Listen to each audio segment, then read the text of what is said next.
Hey everybody, welcome to my kitchen. Instead of you just watching a video of me cooking something, we're gonna switch it up a little bit. Today we are going to be making monster cookie dough. Okay.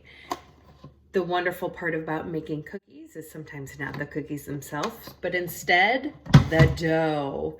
Why can't we eat cookie dough? Most people say, Mrs. Day, it's because of the eggs. The raw eggs can be tainted with a pathogen or bad bacteria called salmonella. Well, yes, you can get that and have awful diarrhea, but you are also likely to get a pathogen called E. coli. Now, most of our flour contains some E. coli. The crazy thing about E. coli is it's found in one place, and that's intestinal tracts of animals, aka meaning there is doo-doo in your food.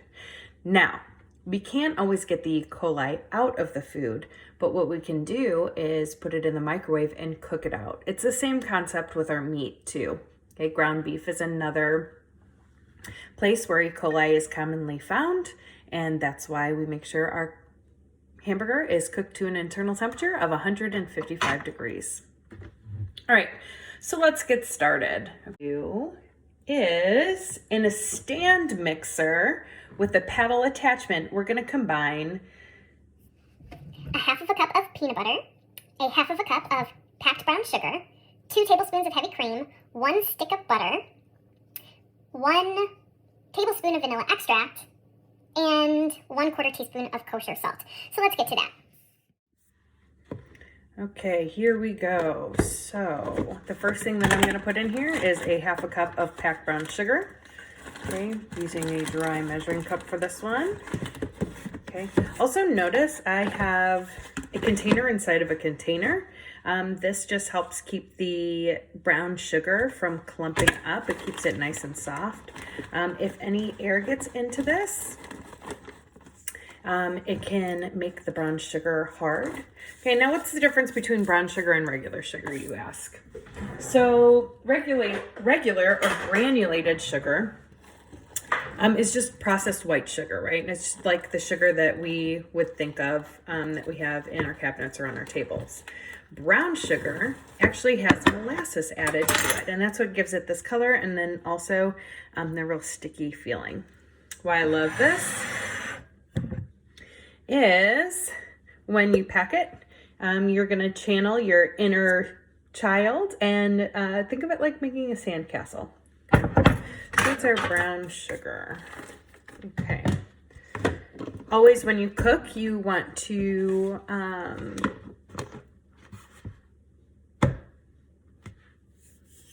utilize the concept mise en place, which means everything in its place. So as we're done with these ingredients, I'm going to put them on the floor. Okay, so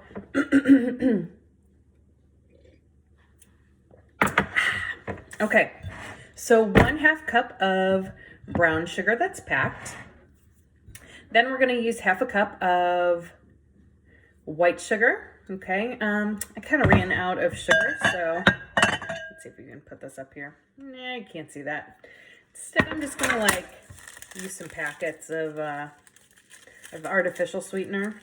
Okay, see how this goes.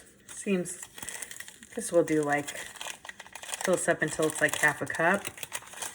Okay, put this in my measuring cup.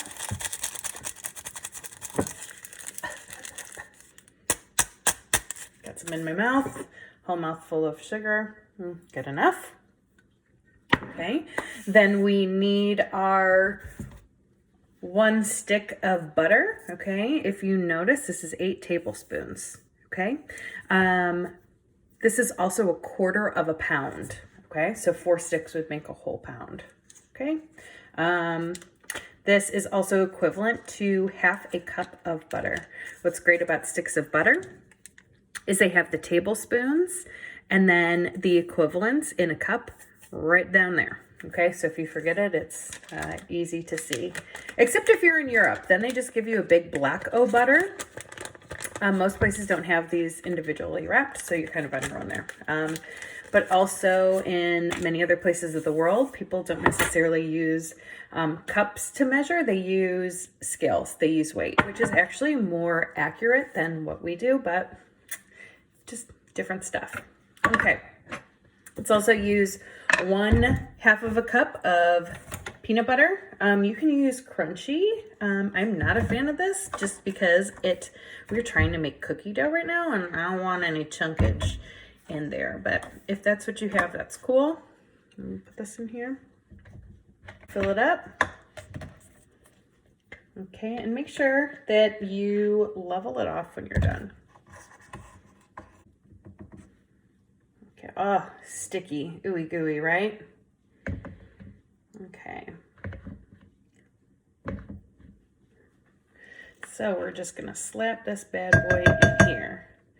Make sure if you are serving this to anybody, you know, because people are like, oh, raw cookie dough, yes, I want some. That you ask if they have any nut allergies because this does have the peanut butter in it. Okay. Also, let's talk about allergic reactions real quick because this is an important one.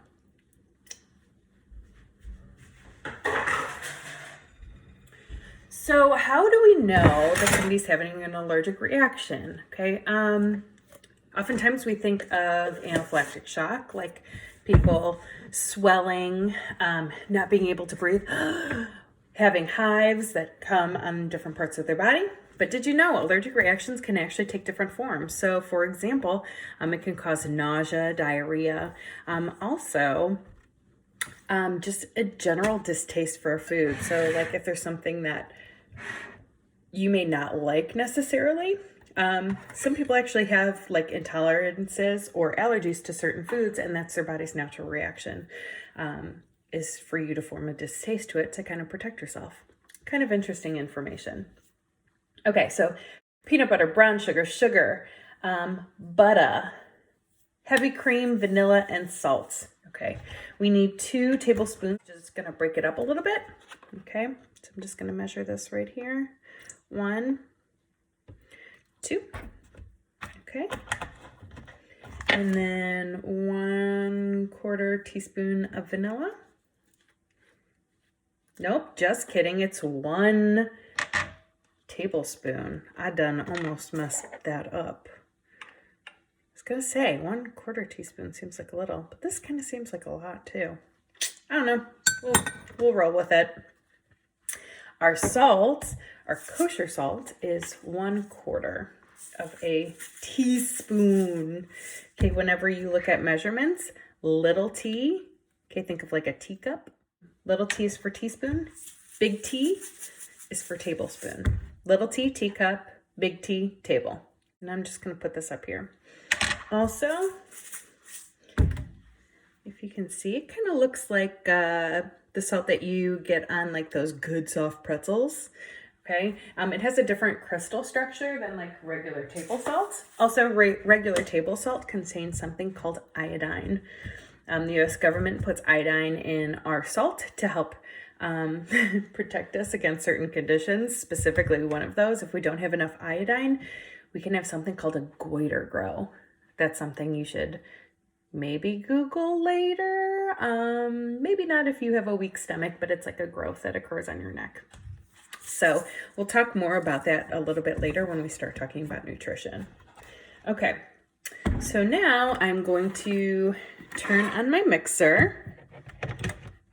Okay. Ooh, I should probably shut that off before plugging that in.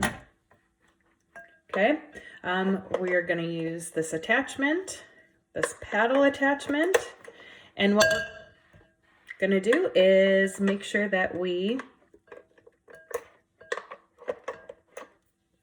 cream this together. Okay, so we'll see this when we talk more about measurements later. So whenever we have like frosting or like when we're making cookies specifically, you see how I threw like a whole chunk of butter in there? We want to make sure that that's nice and smooth so you don't get chunkage of butter or shortening in your recipe. So this process that I'm doing right now, this is called creaming. I'm creaming this together until it creates a nice, smooth, consistent texture, and the ingredients will be better incorporated into your recipe too. Think about if you're making frosting, okay, and we use like shortening and powdered sugar. You don't want to like bite into your cupcake and get a big old mouthful of Crisco. It's pretty disgusting. I'm gonna whip this up actually. Okay. Now let me go grab a spatula to go scrape down these sides.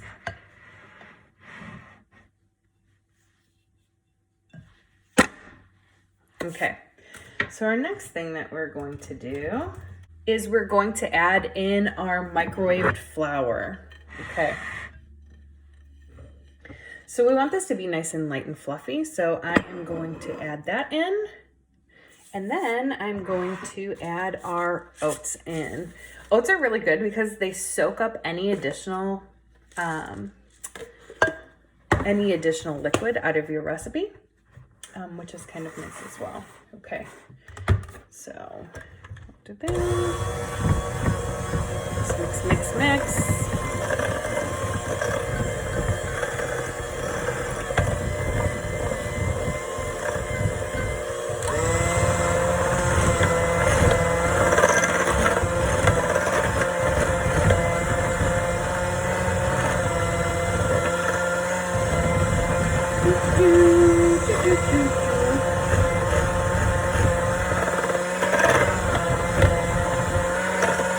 Moments later.